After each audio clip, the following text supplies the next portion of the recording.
L'aéroport de Manille est toujours plein de gens qui attendent leur famille de retour d'Arabie Saoudite. 750 000 Philippins y travaillent. Tous les mois, ils sont 2000 de plus à s'y rendre. Car chez eux, il n'y a pas d'avenir, aucun moyen d'échapper à la misère. Poussés par l'espoir d'améliorer leurs conditions, ils se rendent dans un pays où ils n'ont quasiment aucun droit. Le danger est encore plus grand lorsqu'ils sont chrétiens, ce qui est le cas de la majorité d'entre eux.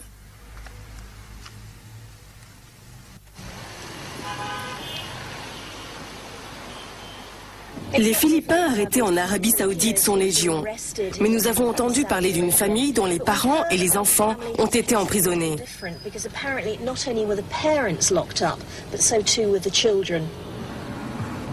Leur crime, être chrétien pratiquant dans un pays où seul l'islam est autorisé.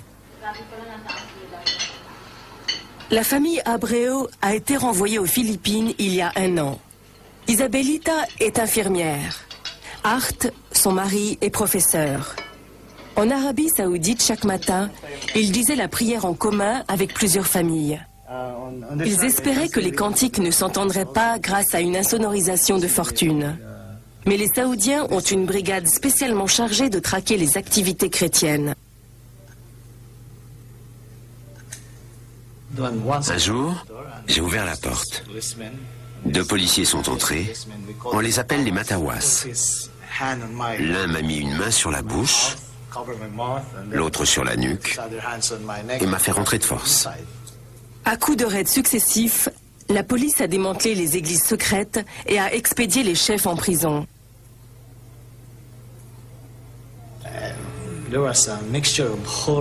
On est à la fois horrifié, épouvanté, et en même temps on se dit, tel est mon destin. Est-ce que vraiment je vais mourir parce que cela s'est produit un vendredi matin? Isabelita a été emprisonnée 2 semaines avec ses 3 plus jeunes enfants. On ne comprend pas ce qu'ils cherchent en jetant les enfants en prison. Une prison où il y a déjà beaucoup d'enfants. Ils ont rencontré une Philippine arrêtée à la maternité. Son bébé, ayant la peau très sombre, était forcément illégitime.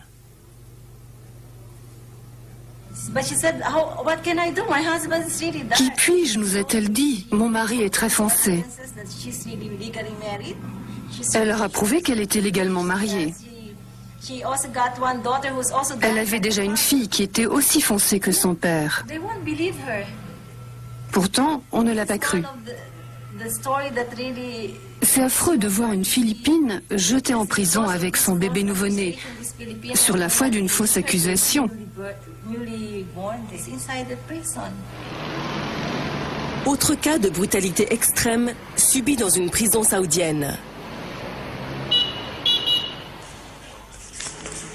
Donny Lama conserve précieusement des centaines de lettres de réconfort qu'il a reçues en prison.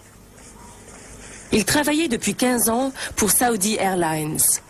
Un jour, lors d'une fouille de routine, la police a trouvé chez lui une photo où on le voyait prier. On l'a menotté et traîné au commissariat. Ils m'ont battu, mordu, giflé. Et comme je protestais, ils m'ont étranglé. Je pouvais à peine respirer.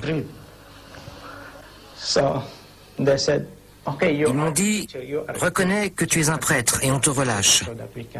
Je ne suis ni prêtre ni pasteur, je vous l'ai déjà dit. Menteur, menteur. Ils me frappaient sur les joues, sur le visage.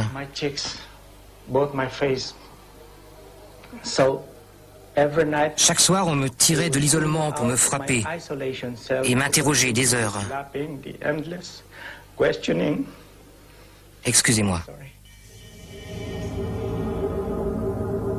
Au bout de 3 mois de ce régime, la police lui a tendu une feuille à signer. Ils m'ont dit, c'est ta remise en liberté. J'ai donc posé l'empreinte de mon pouce sur le papier sans savoir ce que je signais. Ce n'est que plus tard, au tribunal, que Donny apprend qu'il a signé des aveux. Le juge m'a dit que j'avais reconnu être prêtre. Il m'a demandé si je m'étais converti à l'islam. J'ai dit que non, et que je ne serais jamais musulman. Ça l'a rendu furieux. Il m'a dit, tu es un démon.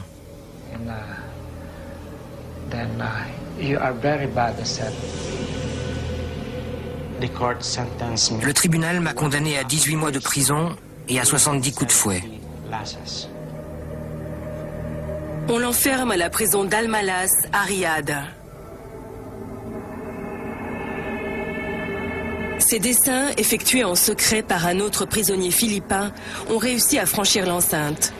Ils montrent l'horreur de la vie quotidienne pour des milliers d'hommes réduits à l'isolement.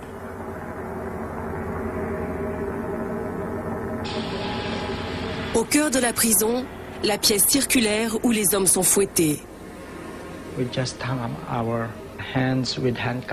On a les mains menottées et les jambes entravées.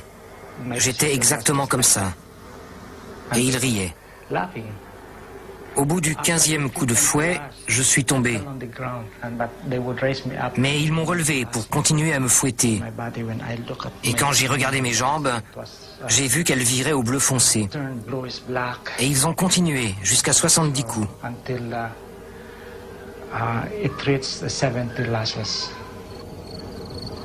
Ayant purgé ses 18 mois de prison, Denis a été expulsé.